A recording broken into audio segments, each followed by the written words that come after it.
It's okay. It's 312.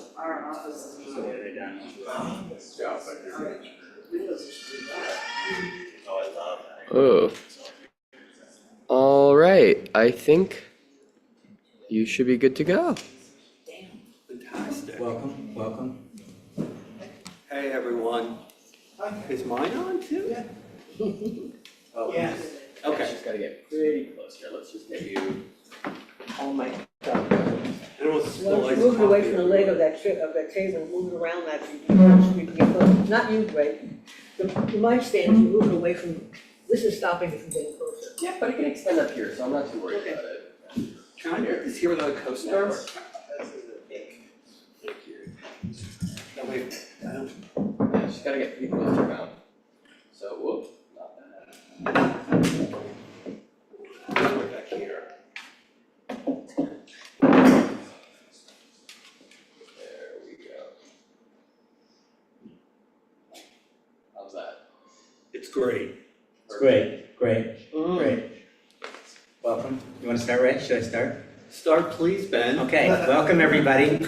I'm Benjamin. I'm here to help the chit chat with our adorable friend Ray. Just by way of a background, Ray Diskin Black is a poet, one longtime public defender, 30 years. 30 years, act upper, Act up, yeah. reluctant, rise and resistor, Rising, reluctant. You said- reluctant, occasional curmudgeon, but mostly the best poet around. So it's a delight to be here for this conversation, Ray. Thank you, Ben. And I mean, you are giving up a lot because I know this is straight Pride weekend. Okay, thank you very much. Between the Knicks and Very World Cup, Butch. I know that, you know. Enough Butch for the weekend, okay? We've all gotten our quota. Ray, this is what I loved about this collection is, this is a poetic memoir. Before I'd heard this term, I know they're hybrid fiction, nonfiction, but what is a poetic memoir? Can you tell us about this collection? Sure. I mean, this is a poetic memoir. And the way it happened was I was in a series of memoir workshops with the great Donna Minkowitz, when we were like, well, I think her workshops are still on Zoom, but this was when everything was on Zoom. And I think I took it 5 times in a row. And at the same time, a friend of mine had given me a copy of Stag's Leap, a poetry anthology by the great Sharon Olds, that tells the story of the dissolution of her marriage after her husband left her after 35 years. And it's a beautiful way, I thought, to tell a story. And I started thinking, oh, maybe you can tell other stories through poems. And you know, as I tell people, I don't have an MFA in poetry. I'm not part of the poetry industrial complex. And so I just said to Donna, because we were mostly writing essays, can I write some poems? And Donna said, as long as it's memoir, it doesn't matter what shape or form that memoir takes. And then I discovered the poetry readings at the Elizabeth Street Garden 2 summers ago. And in fact, the first summer, I was there every time they did a reading, like every other Sunday that whole summer. I missed a few last summer. I'm going to miss one today. But I realized that as I told my story through poems, that it was a great way to tell stories. And so a lot of the poems in this collection started out as essays in Donna's workshop or poems I wrote for the workshop, but also poems I wrote for the poetry series at Elizabeth Street Garden. And so that's sort of how the collection came about. And then a friend of a friend from college who owns a publishing company contacted me, Parisian Phoenix Publishing in Easton, Pennsylvania, where Lafayette College is, where we both went, and said, you know, I've seen your poems through another friend and I'd like to publish them. And that's how the collection happened. I mean, when I saw you reading at Elizabeth Street week after week, one of the wonderful things about that series is a lot of the same people come. So you'd have fabulous fashion models and everybody from the neighborhood, and a lot of people would come up to you, and you clearly struck a chord with people. That's within kind of that. you to say, Yeah, I mean, yes. what was your sense when you first were starting to do those readings there? What was your sense up there? Well, I was scared, then I was less scared. I remember the time there was this gorgeous man sitting in the very front, and I said to the person who runs the readings, I think that's Eric McCormick from Will and Grace, and she said, it absolutely is. And so afterward, he came up to me and said, I love your work, and I said, well, I love your work too. And he said, why do you know my work? I'm an accountant from Mexico City.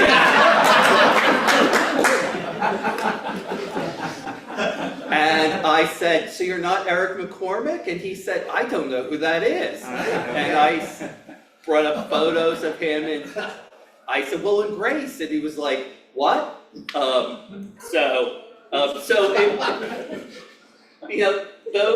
Those were the experiences at the Elizabeth Street Garden. They were wonderful. Well, opening for Patty, right? I mean, opening Oh, for Patty Smith counts. I accidentally opened for Patti Smith. They were doing That a counts. fundraiser, not so much it wasn't a fundraiser, it was like a, defend the space. yeah, it was a protest. Yeah. And Ben was there and our friend Brad Vogel, and Brad was like, just go up front and just get in the Elbow queue. your way in, yeah. And so there was a lull, and I didn't know who was about to come on. And so I said, well, can I just hop up and read a poem? And they said, sure, if it's quick. And I read a poem that's in here about the first time I read in the garden, and everyone clapped. And then I looked over and I see Patti Smith standing there. And then they introduced Patti Smith, and as I walked off, I said, did I just accidentally open for Patti Smith? So that was really cool. Really, really cool. Is it- Cooler than the fake Eric McCormick from Mexico City. But the thing about this collection is there are moments, there are individual moments that are blown up into that are expanded upon in a very beautiful way. Passing a stranger, a moment in a movie, looking at someone as you're walking down the street. Like there's a bit of a wonderment in looking at our city. You know, as I put this collection together, and when they said they wanted to publish it, I didn't have 63 poems. I set that number because I thought, well, I'm going to be 63, which I will be in 3 weeks, when the collection is published. I was born in 1963, so I just picked that number. It felt right.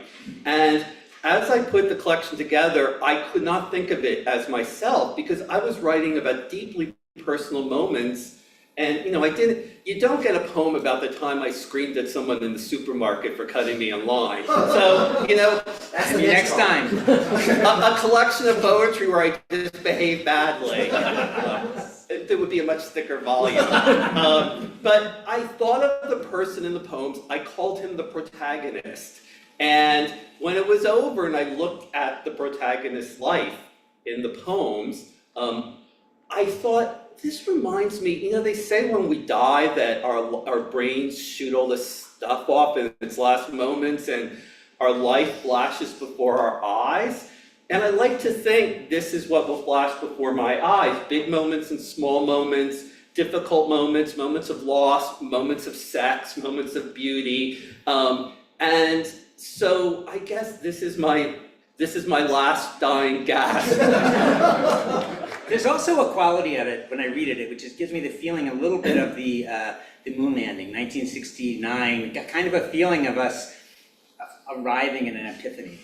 Well, it's really funny that you said that because I almost wrote a poem about the moon landing, which I remember when I was 6 years old because my father died the summer of the moon landing, and he had cancer, and he died at home, and it was hard, but it's what was. And I'm not going to read the poems about him today. I'm going to read more gay stuff today, because look where we are. Woo! Okay, moments like this are going to happen where I forget the sentence I was in, and you have to tell me, what are we Talking about, you're gonna read some gay poems. Right, but before Moon that. landing. Moon Moon landing. landing. Yeah, moon landing, 69, Okay. summer 69. Summer '69, and so Yeah. I remember that moon landing that summer, and I thought of writing about it, so it's funny that you should bring that up. Okay, hopefully that'll be the only senior moment that we have. You still have time. We still have time, we do. You wanna read one? Sure, so I think that, oh, and by the way, cover art beautifully done by Tarek Danzig, whose mother Alexis has appeared on his behalf today. Tarek love. And I send my love back to Tarek. You know, I've known him since he was however old, you know. Yep, exactly. But I knew his artwork, and I knew that he could capture what I wanted to convey in the cover. And so I sent him the poem that the title comes from, which I guess makes it, correct me if I have this word wrong, the eponymous poem in the collection. He got it, and I just trusted him. You know, I didn't micromanage him, and he was describing what he was gonna do, and I'm like, Tarek, just do it, I believe in you. And he created something beautiful, and I actually, for the first time in my life, hope that people judge a book by its cover. But you know, the first poem, and I think that actually this poem, I don't even have to read, I think I can recite a poem for you. So, it's called Gender Crime, and all I'll say is, you know that my father died, so that's referenced in the poem, but the poem right before this is about the summer of 1970, when, a year after my father died, when I recall that my neighborhood in New Jersey was inundated with locusts because the cicadas came back. And in fact, that was the year that Bob Dylan wrote his song about locusts, from living in Princeton at the time. And so there's a reference to locusts in the poem that just seems like it comes out of the blue only because it's that same summer and we heard about the locusts just a poem before. I'm gonna open to the poem just in case I forget what I'm reading or reciting, and it's right here. So, in a small house in New Jersey with nary a vine lived two little boys who rarely walked in straight lines. And sad they were without their dad, these two brave, determined, dadless lads. He died almost a year before, leaving the boys on their own to learn and explore. One day when the oldest was 6, about to turn 7, the big yellow bookmobile arrived on the street at 11:30. As he gathered books from the shelves in the carpeted wagon, the boy discovered Madeline by Ludwig Bemelmans. He carried his books to the librarian's miniature desk, but she saw Madeline and for some reason found it grotesque that a lad, would select a book intended for, alas, this isn't for you, the librarian said with a huff. Wouldn't you rather something about dinosaurs, cars, or trucks? But Madeline lived in Paris, in a fabulous house covered in vines, and the boy wanted to read how in her stylish hat and cape she spent her time. He realized right away he had committed some crime, falling away in his mind that a boy could be wrong about something he liked. He was learning to think quite fast on his feet, lying if it was necessary to get from adults what he needed. The tale he spun for the librarian was simple and clean, telling her his cousin, a girl, would be visiting that week, so he wanted a book she might like to read. What a thoughtful boy, the librarian said with a smile, never once considering his savvy smarts or capacity for guile. The boy got the book he wanted to read, making detailed brain notes he'd later remember to heed. I'll figure this world out yet, the boy thought in his head. Then he lay in the grass under a tall, shady green tree, shooing flying cicadas trying to land on his head his arms, his knees, and read and reread the story of Madeline, a daring French girl who made lots of good trouble with courage and joy and whimsy. Thank you. I only made one more mistake and then I caught it.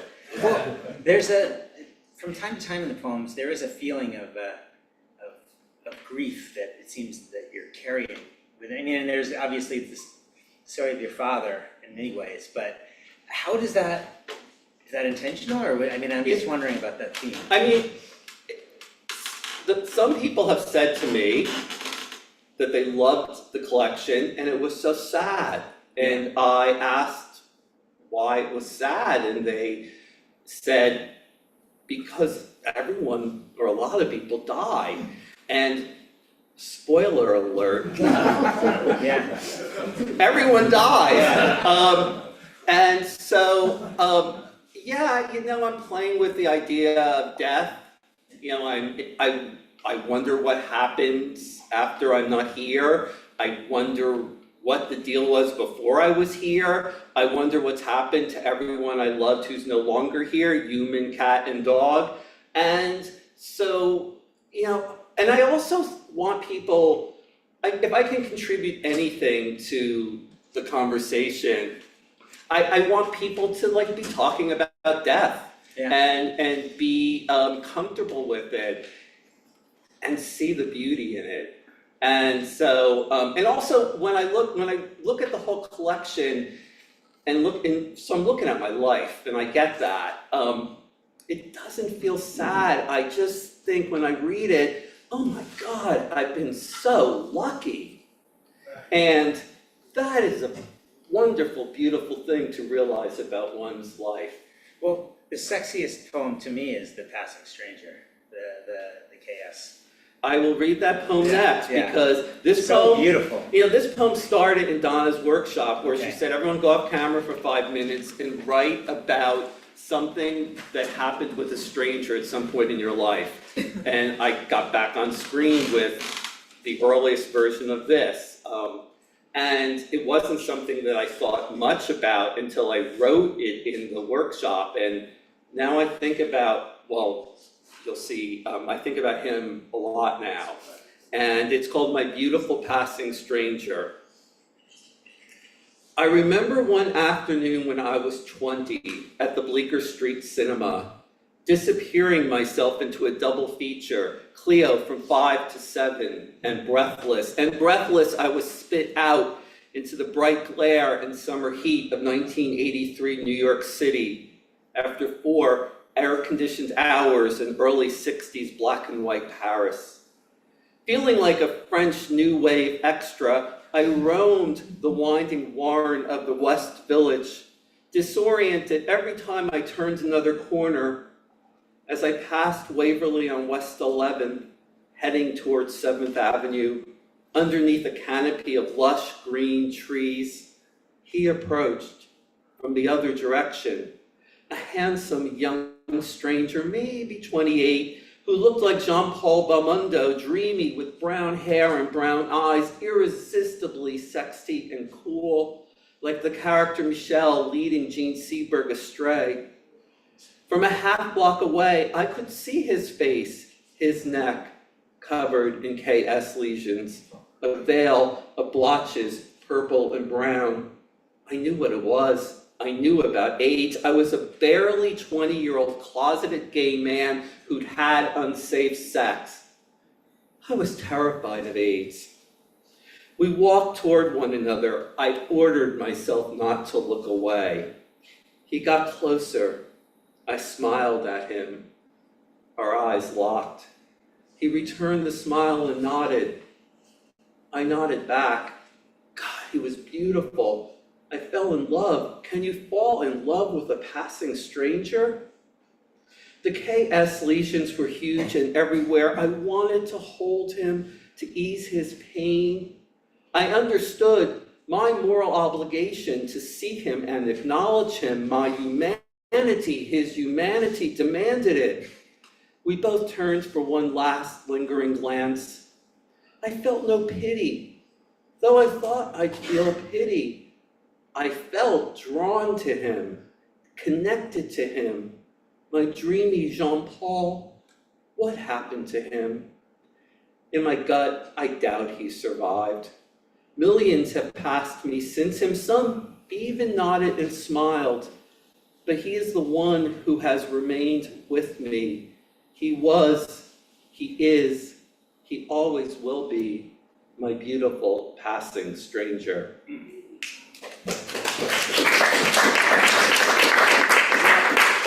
We all walk down the street and you look at somebody, and whether they look at you back, it depends, you know. And I'm from the South, everybody waves when you walk down the street, they say hello.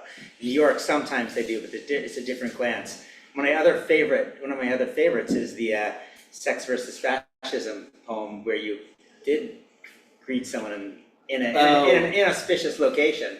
The You poem, Fuck the Nazis? Yeah. You want to talk about that one? That's a metaphor. tricky It's a poem. metaphor for our time. I mean, it's the longest poem in the collection, so if I start reading it, we'll be here for a while. I mean, it's fun to say fuck the Nazis over and over. Yeah. Yeah, it was a real thing that happened. That was one of the only poems where I changed something. I changed the person's name. And what's really ironic is, before Ben and I became close friends, I changed that character's name to Ben when I was writing the poem. Appreciate it.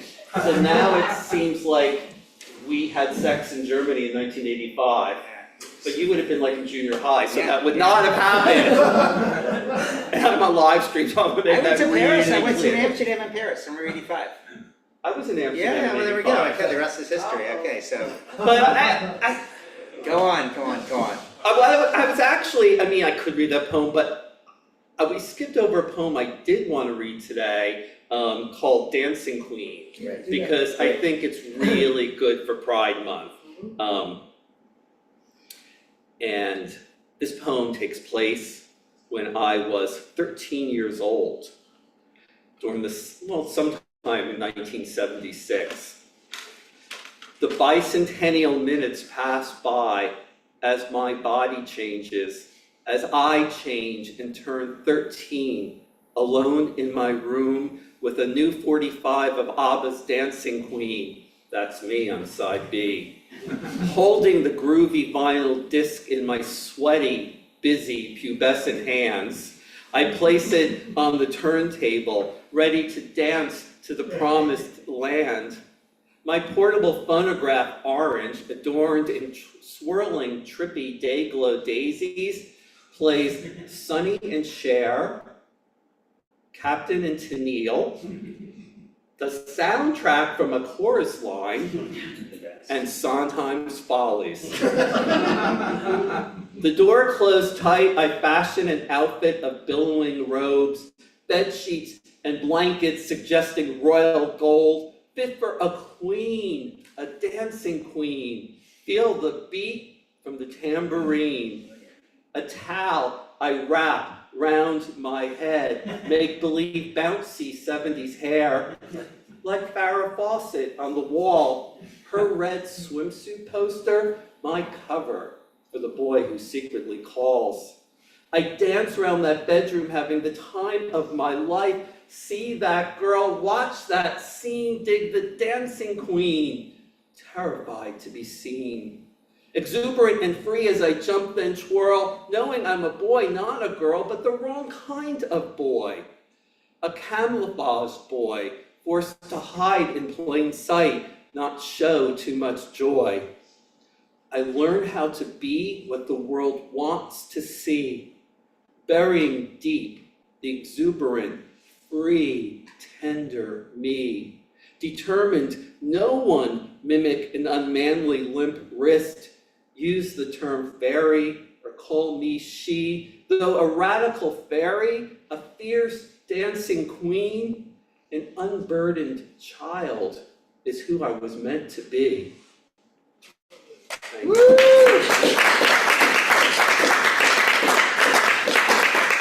I mean, I could read Fuck the Nazis, but I was gonna read the Act Up poems next. What do we think? That's it.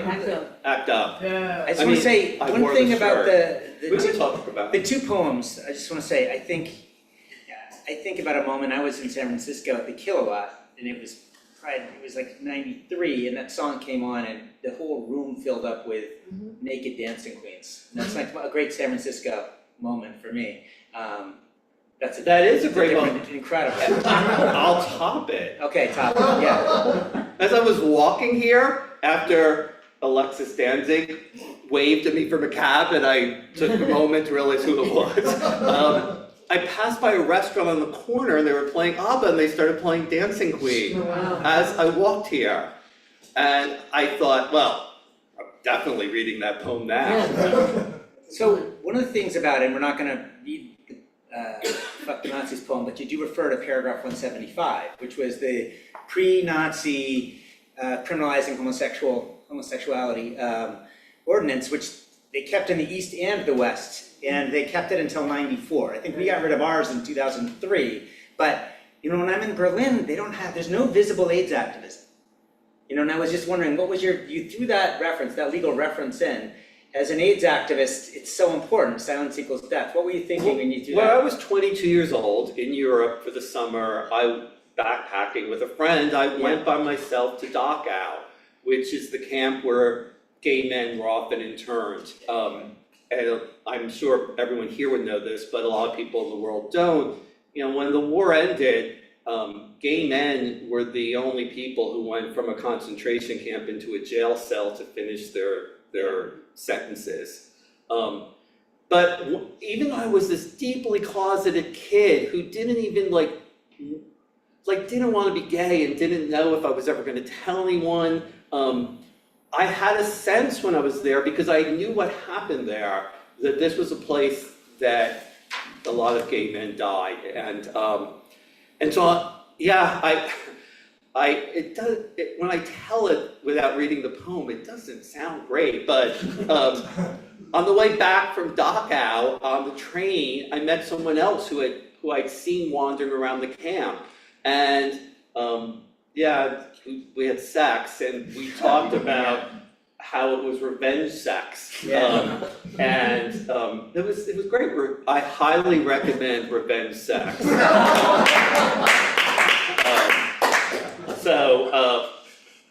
That poem is a great poem to read, like if you're like at a poetry reading in a bar. That's like well, it's also because there's a certain moment when the book does become a poetic narrative of movements, of social movements that you're tracing. Did you have that feeling that it was the poetry first or the movement first, then you saw the poetics of the movement? What was your sense of that? I purposely wrote the poem about the George Floyd protest because I wanted to include a poem about a protest from later in my life. And when I was at that protest by myself, not with a group of people, it was in Washington Square Park, and I went off to the side and started scribbling my impressions. And so that's where that poem came from. I thought about writing about Rise and Resist, and I thought, Rise and Resist I'm still doing really important work now. Writing about it would be, I don't know, the equivalent, what was the equivalent of, the New York Times in Berlin in 1942? I don't know, Der Spiegel, something. I thought of writing about Rise and Resist now and what they're doing would be like writing about the Polish underground in the German paper in 1942. I'll write those poems later, once we vanquish the evildoers. But yeah, I purposely included poems about protests, but like many people in this room, what are you gonna do on a nice sunny day? Is there a protest? Let's hear more poems. Let's hear more poems. So, I eventually found my way to ACT UP and met many of you good people in this building, and this poem is called Acting Up in the Milky Way.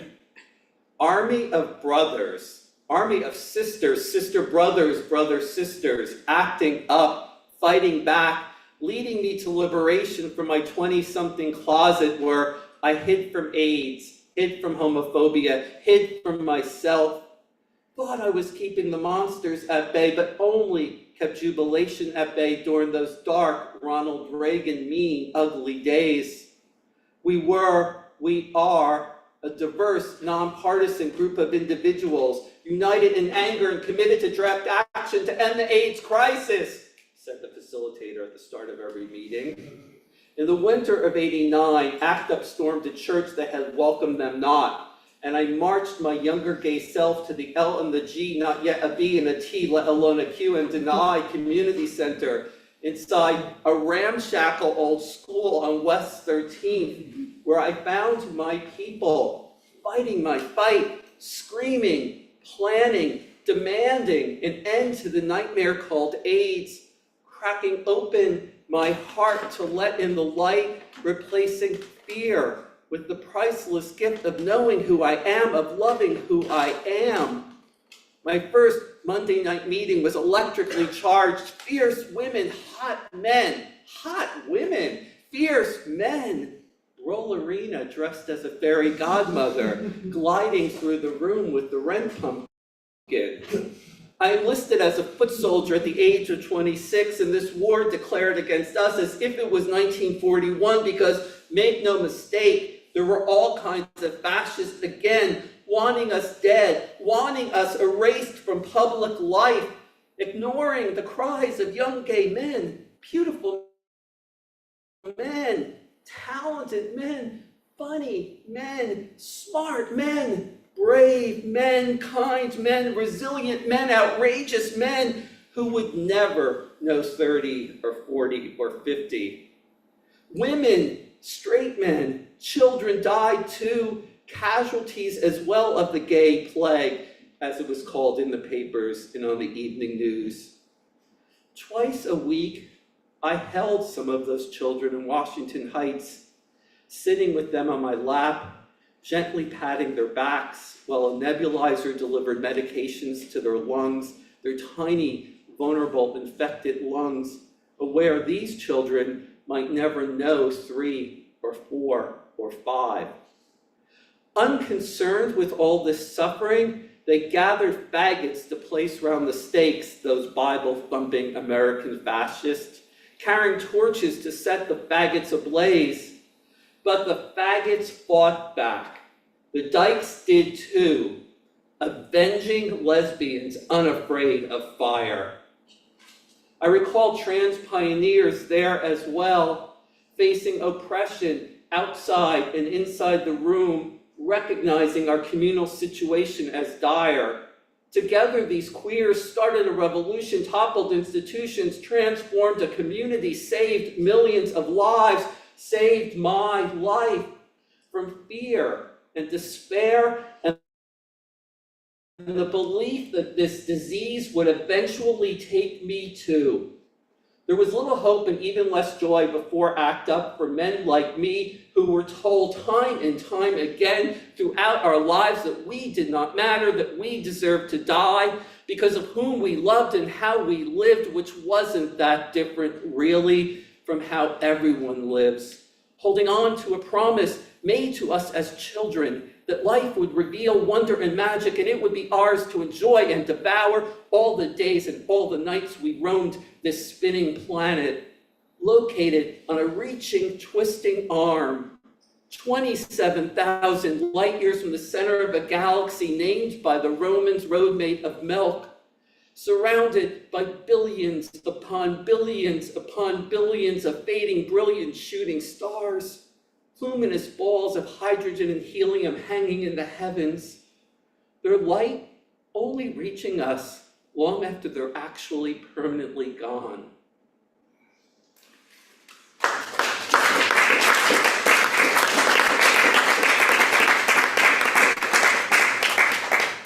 And the next day,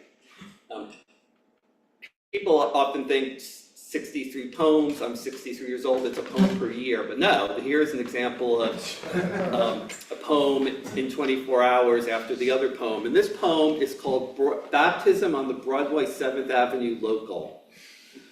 Bodies, backpacks, bulky coats, arms reaching from every direction, trying to find a surface to grab, something to hold on to that is not another person, while somewhere in the crowd, someone violently coughs. Winter evening rush hour on the 1 train. The New York City subway is the great equalizer for $1.15.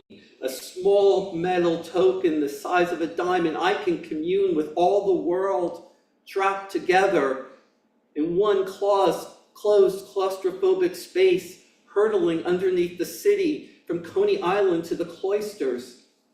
Then I spot her amidst the arms and heads and torsos, her sporty gray page cut giving her away. I muster the courage and approach, clearing a path through the intertwined cranky New Yorkers. "Excuse me," I say, "were you leading the ACT UP meeting last night?" A big smile and eyes filled with curiosity greet me. "Yes, that was me." It was my first time at an ACT UP meeting, I disclosed. My first time ever in the Lesbian and Gay Community Center. "I'm Ann Northrup. What did you think?" "It was amazing! You were incredible!" "I hope you'll come back again," she warmly says. "Absolutely," I reply, as she removes the silence equals death button from her lapel, pinning the button on me. In the middle of so much humanity. "Welcome to the fight," she says, baptizing me a queer AIDS activist on the Broadway 7th Avenue local, making me think of Casablanca. Victor Laszlo and Rick standing on the rainy, foggy airport tarmac. Laszlo welcoming Rick to the fight, shaking his hand, predicting, promising, "This time I know our side will win." A crowded subway car was my rainy, foggy tarmac. Silence equals death printed on a metal button underneath a pink triangle given to me by Ann Northrup, my call to the fight. And here it is. Oh, yeah.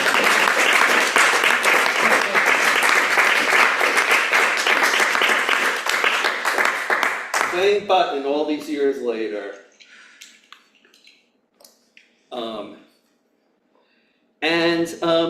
How are we doing on time?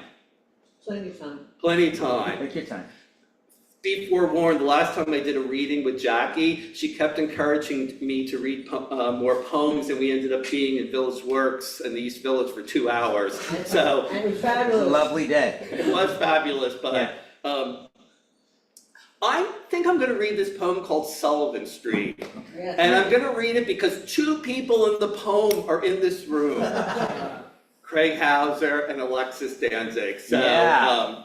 and this is sort of, I don't even know if this is a poem. This is like, well, I'll read it and you tell me what it is. Sullivan Street. Hitchcock's The Birds was playing on television in the Sullivan Street 4th floor walk-up just south of Houston. That sunny Saturday morning I arrived, clutching a list of names and addresses from the gay roommate service, and met Craig. We got to know each other as gulls and sparrows and crows attacked poor Tippi Hedren, leaving her blonde updo disheveled, her green wool suit ruined. I knew I was home.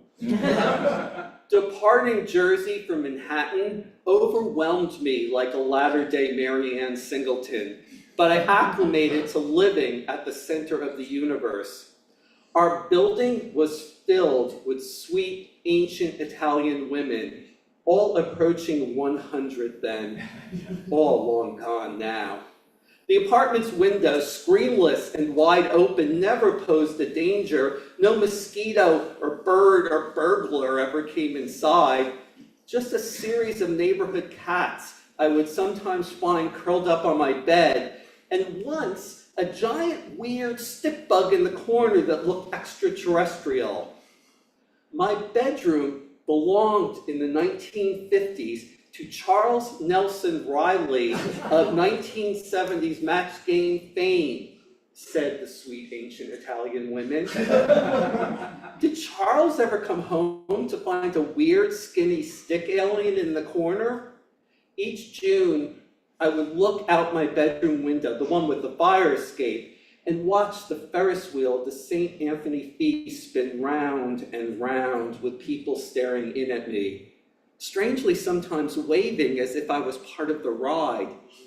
Then the night of February 26, 1993, I climbed out on the fire escape with Craig, shocked to only see one World Trade Center tower lit, like the other tower had disappeared. I remember the early 1990s as if they were the late 1960s, a liberating, exhilarating, debauched 4 years. Sullivan Street was gay college. We drank too much tequila, smoked too many cigarettes, had lots of sex, safe and not with each other, and stayed out way too late, way too often, racing the rats home at dawn from the East Village.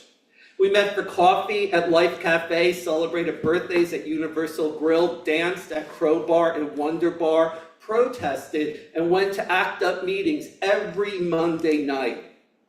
I recall squeezing into our pocket-sized bathroom with Jamie Bauer and Alexis Danzig like we were reenacting the Marx Brothers stateroom scene from A Night at the Opera, mixing wheat paste in the shower for a night of ACT UP wheat pasting across Soho.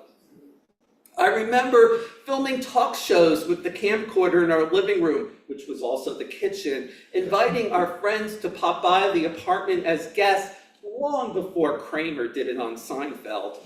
R.E.M., ABBA, Eurythmics, The Smiths, early Madonna, mixed with St. Anthony's church bells, traffic on Houston Street, the neighbors fighting. Turned out to be rehearsal of a play, and Craig's revered Carpenters as Sullivan Street's score and soundtrack. There was this hopeful optimism of knowing we've only just begun, and not just on rainy days and Mondays. We were mischievous, unbound 20-somethings, indulging ourselves a libertine freedom neither could have imagined while living as isolated gay boys in postmodern America. That I was given Sullivan Street at all meant somewhere in my youth or childhood, I must have done something good.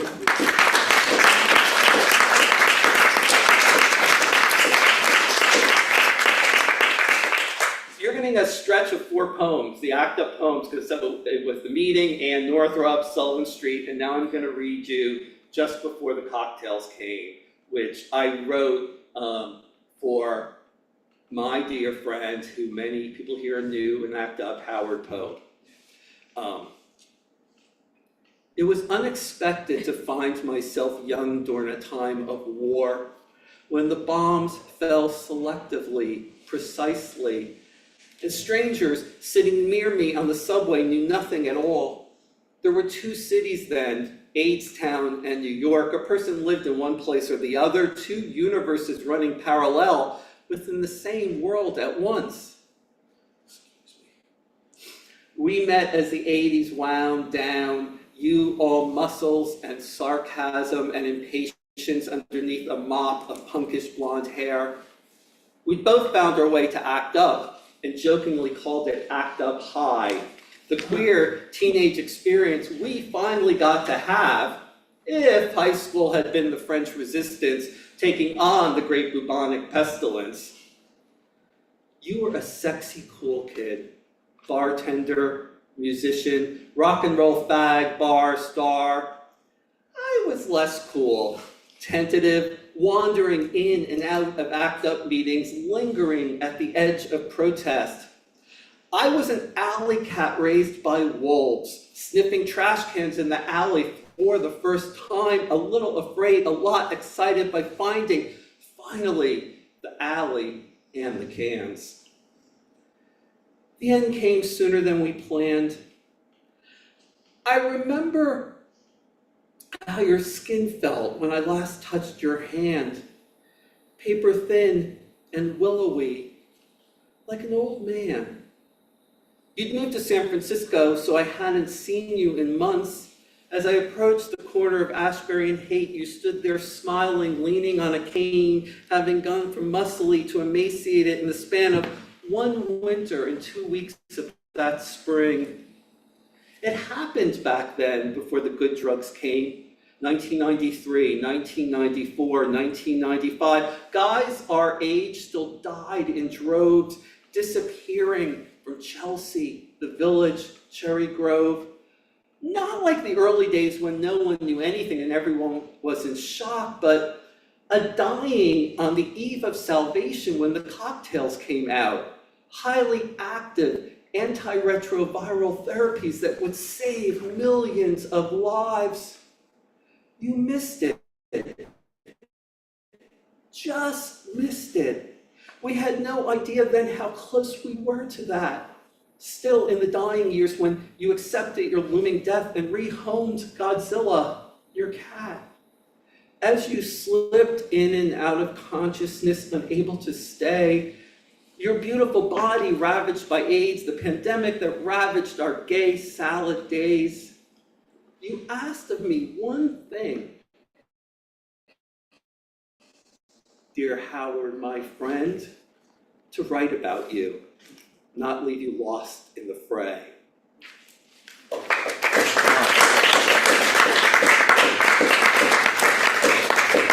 he did. He asked me to write about him. He read one thing I wrote 30 years ago, and he was like, "You're a good writer. I think you might be part of telling our story one day." So, thank you, Howard. Oh. And so those are sort of the ACT UP poems. This is like also the story of New York. There's a lot of 9/11 in here. There's a lot of the pandemic in here. There is a lot about my relationship with Richard Gillia, who I was partnered with for 12 years, who was an artist much older than me, who passed away in 2015 when he was 81. So it's wonderful to write about him and being in the studio with him making art. The one thing I don't write about is being a lawyer, because can you imagine a collection of poetry about lawyers? I'll include that when I do the collection about yelling at people in the supermarket. So maybe I'll read Sunday in the Park. Ben likes this poem. This is what I was talking about, Sunday in the Park for George. And this is obviously taking place many years later during another pandemic. How many of them were we gonna have in our lives? Yeah. Well, given the present administration, I guess a few more. Sunday in the Park for George. We were still afraid to assemble outside when the police killed George Floyd before our eyes. It looked like a snuff film, but was business as usual that day in the heartland when George Floyd died. I can't breathe. Please, Mama, George Floyd begged as he was murdered over and over on our screens, before our eyes, before our eyes, before our eyes. I was done sitting at home after 3 pandemic months that felt like years. So I grabbed 2 face masks and out I went into the streets. I walked 7th Avenue in search of a crowd and found a pack of stormtrooper riot cops ready for battle. Secure in my privilege, middle-aged and white, I followed the cops to Washington Square. With clubs in their hands, they remained outside the park as I walked past them, joining thousands of people inside the park, furious and masked. While helicopters whirled and roared above in the sky, suggesting a war zone, I gave myself over to the energy of the crowd and felt among the swaying bodies a deep sense of love and an absence of fear. You couldn't help but feel it. Understandable ire expressed as intoxicating love. I was a 56-year-old white man weeping into my face mask, entranced by the beauty of the diverse, angry crowd, moved by the young black voices speaking their pain through bullhorns with rage. Beyond the lush verdant trees, I could see the perimeter of cops surrounding the park, guns at the ready, clubs in their hands. In the middle of the crowd, a person dressed as Spider-Man roamed around the fountain, but these activists with their bullhorns were the only superheroes we needed, I knew. Amidst the chants of peaceful protest, George Floyd, Black Lives Matter, a jazz band played protest music. grizzled, old-school village guys, black and white, unmasked while they played, made music together as a young woman nearby banged her drum slowly. Then, suddenly, all went quiet, descending to our knees as one giant organism kneeling on the ground, creating sacred space by our actions in that park, electricity running from person to person, demanding justice, demanding an end to the killing of Black people. The sun at that late day angle left everyone, cops and protesters and bystanders alike, squinting, dazed, off balance in the celestial light of courage and truth. Woo!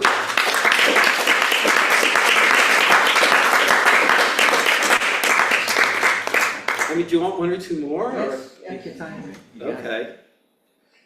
Would you like a pandemic sex poem? Okay. One of the smartest things I did during the pandemic was to form a sex pod with a former boyfriend. And it was really one of the most enlightened things I've ever done in my life.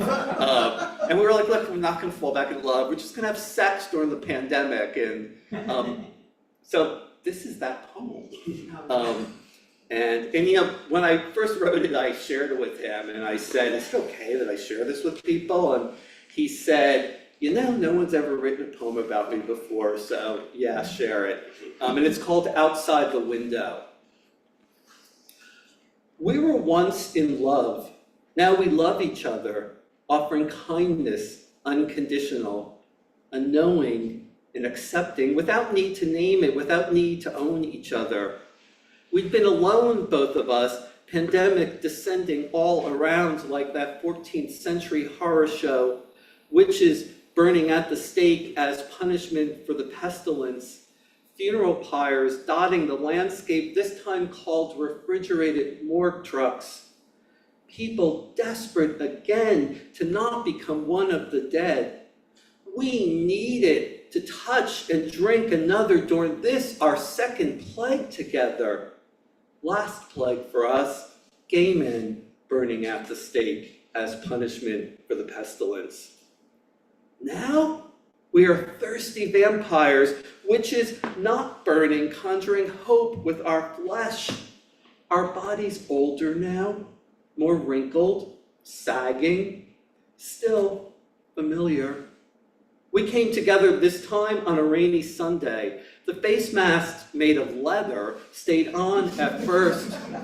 Our limbs entwined, hungry, groping, how hard we were, two old men, but not so old, young actually by the standard of witches. I entered you as you begged for it. I loved the begging, the carnal longing. How deep could I go? It went on for hours. The marijuana helped to lose ourselves in a place far away from the disintegrating world outside your window. We wanted more, forbidden mouths. Your mask came off first. I was afraid, but my mask came off too. You kissed me. Lips, tongues, breath. End of the world sex, like after that September day when the buildings came down and we came together, needing the body of someone we knew pressed against us. Always, when the end seems near, we come back together. Because with death in the streets of our city, my bed, your bed, is a safe place to demand life, which is for the living. And we want to live, you and I, always, no matter what is outside the window.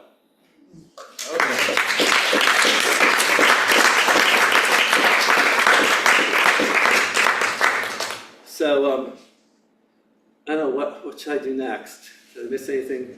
I think questions. Oh, well, but you So, want, no more poem? Do you want to, whatever you prefer. well, let's do the fly poem. Yeah, I mean, that's my favorite. I know, Ben Yeah. calls it the spider poem, but it's the poem about a fly.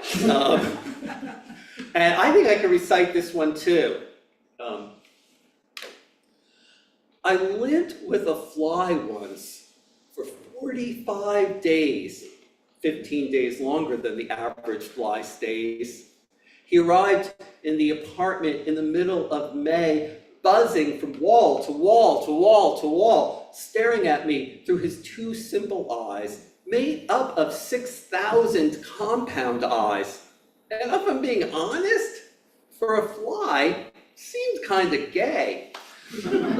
I named him Fly when I realized he wanted to stay after numerous attempts at trying to shoo him away. I wonder if he named me Man and called the cat Cat, which would have been a completely reasonable thing for him to say. As for he, I don't know why not she or they. I suppose I view each fly as possibly Jeff Goldblum, who I believe is decidedly him, not her or them.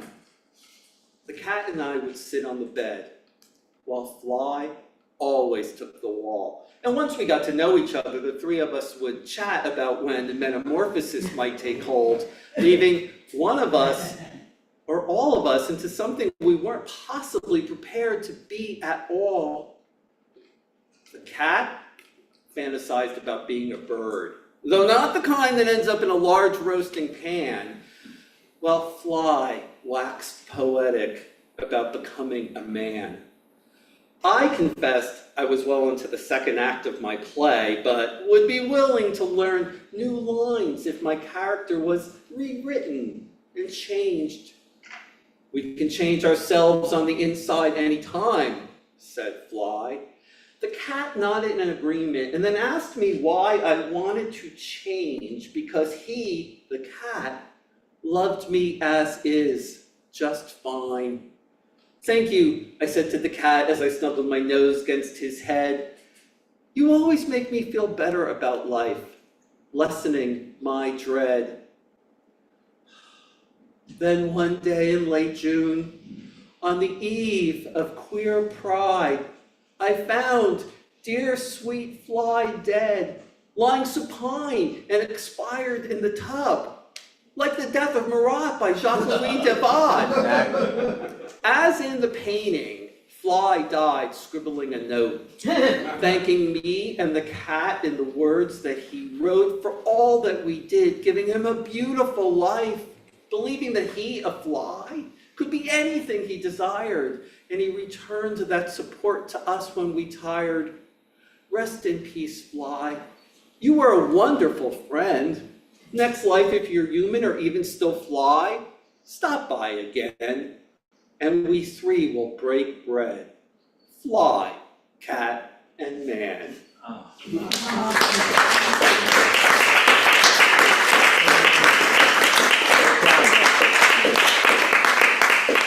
So, any questions? Alexis Danzig. What are you working on now? What am I working on now? It's a good question. What are any of us working on now? I have this idea for a novel, and I've been trying to work on that. And the novel that I published with Left Books in 2015 is actually going to be republished later this year, Ethan Weiss and the City Between Two Rivers, which is the story about a little boy whose father died, because we all only have one story we keep telling over and over in different ways. He lives in a parallel version of New York on Jane Street during a time when the city is undergoing extreme distress, and he and his family have to, and their friends and associates, form a ragtag resistance group, basically to save the city. And it's called Ethan Weiss and the City Between Two Rivers. And so that'll come out, but that's already done. So, so yeah, writing poems and thinking about if I want to do another poetry collection. And I'm still uncomfortable when people say I'm a poet, because am I? Is anyone? I don't know. You're published, buddy. There is that. So that's what I'm working on. But it's also hard to do stuff these days. It's hard to focus, it's hard to, it's just hard to be in the world. I mean, there've been other times that have been hard to be in the world, and I'm not even sure this is the hardest that I've ever experienced, but it's the hardest that I think that most people collectively together have ever experienced. Any other questions? How long did we go? What time is it? It's 4:15. An hour? Is that's good? Yeah. Yes. Did you read the poem to Anne? And what did she say?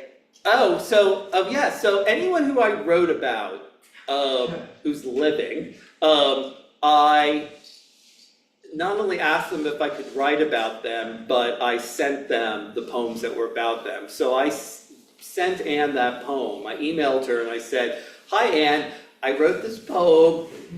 Now, I have to tell you the full Anne Northrup story. So I was at a Christmas party, I think at Alexis's house, and I said to, I think it was John Miller, I said, I shouldn't be saying who said what about who, but, Why not?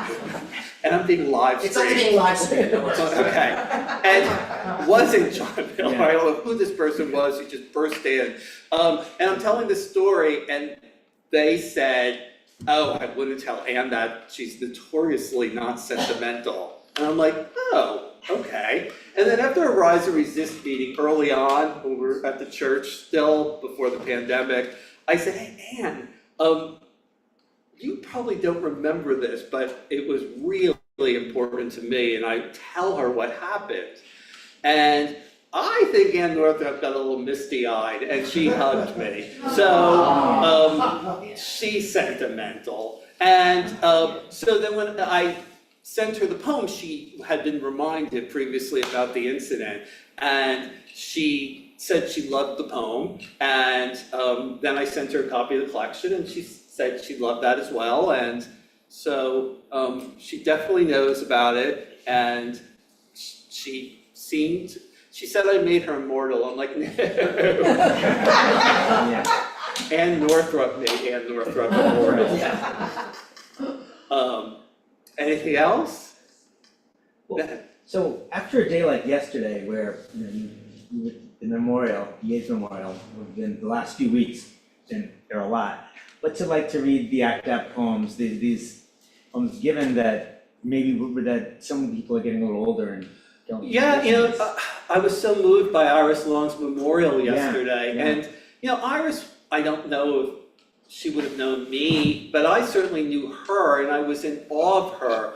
And I was yesterday when people were talking about her and saying that that she was not good at public speaking, and there was an awkwardness at first when she had to do that. And I'm like, well, I don't recall that, because I remember sitting in that room with a lot of you, and Iris, who was an older, if for those who don't know Iris, I mean older, like younger than we are now.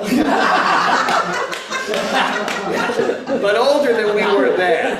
And Iris was a straight woman from Queens who, she was in her 50s and she was married and she had been a chemist, and she, through a series of events that Ivy or someone else could better explain than me, found her way to ACT UP. And she was part of the Treatment and Data Committee, and was the person who taught the room science.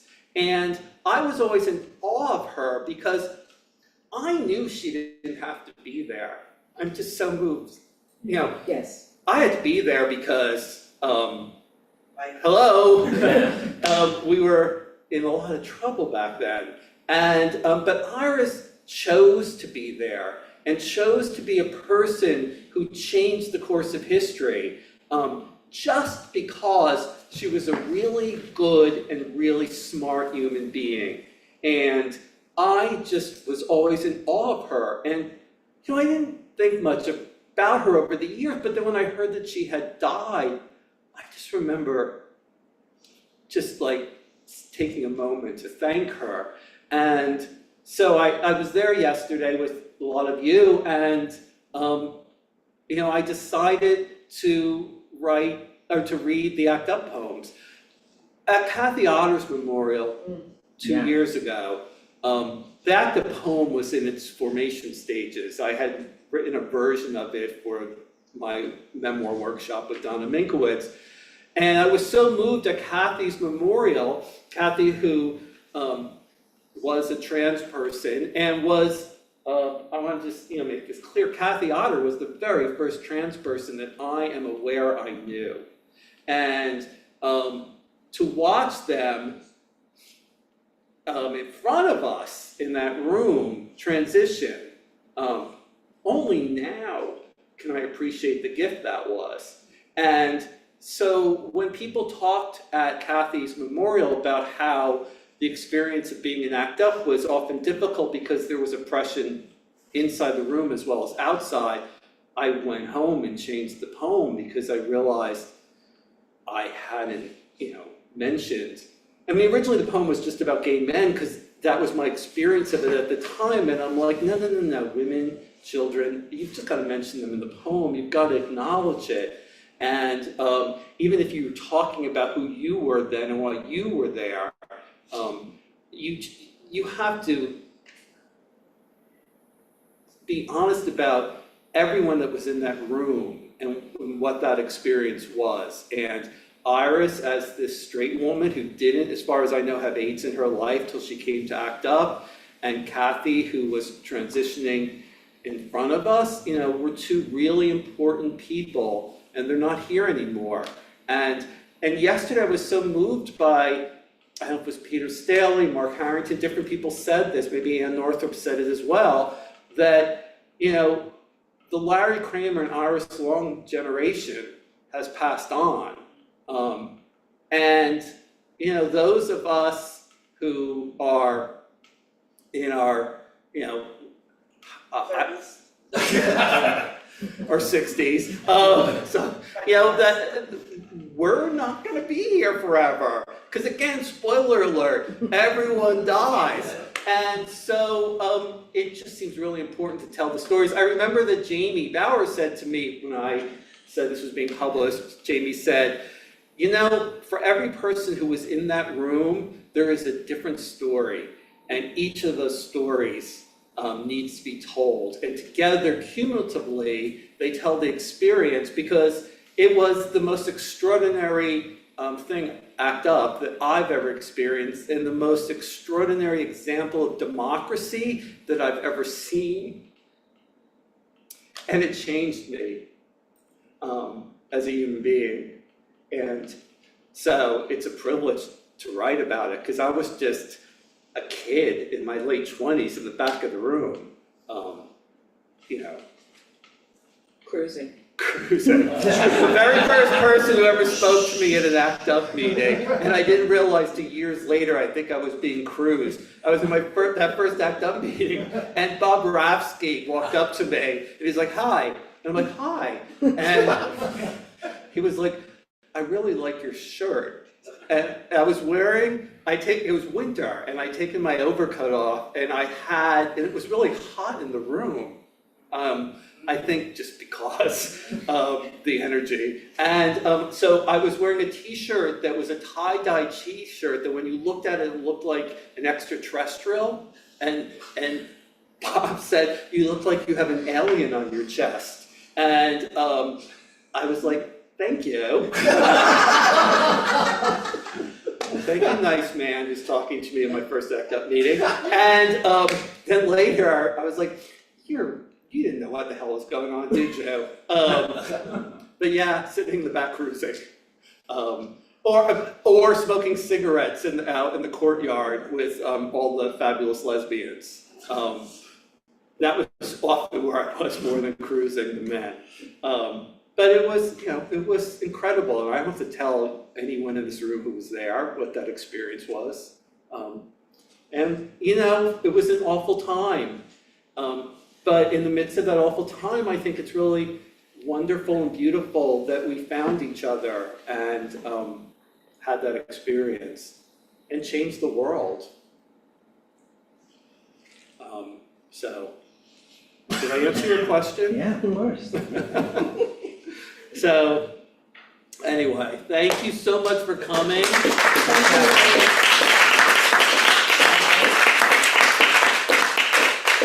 got some books here. We have books Should for buy sale books, buy that we can books, help yes. you with, and, you know, this fabulous space is now owned by Hive Mind Books in Brooklyn, and they also run the cafe. We were trying to decide what to call it. I said we should call it the coffee bar, 'cause that's what I'm calling it, but cafe, concession stand, commissary, I don't know what, snack bar.